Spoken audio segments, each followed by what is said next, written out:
Deep within the enchanted valley of chemistry, three distinct territories existed: the sharp, sour kingdom of acids, the smooth, soapy empire of bases, and the peaceful plains of neutrality.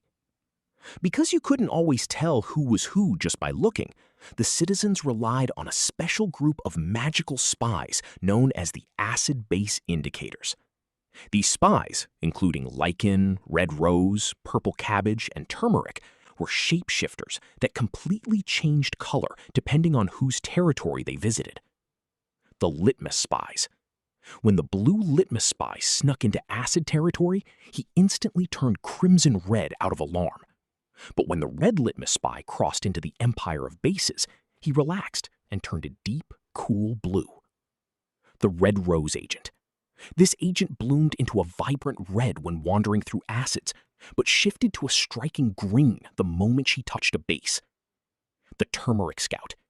Dressed in bright yellow, this scout walked through acids and neutral planes completely unchanged. But the second he stepped into a base, his clothes blushed a bright brick red. For ages, acids and bases clashed, but they soon discovered a magical phenomenon. When an acid and a base met in equal strength, they would fight until they completely neutralized each other. The battle would release a burst of warm heat, leaving behind nothing but harmless salt and water. This peacemaking trick became a lifesaver for everyday problems in the valley. The red ant attack. When a tiny red ant bit a traveler, it injected a painful drop of acid. The traveler quickly dabbed a bit of mild base, like baking soda, on it, neutralizing the sting instantly.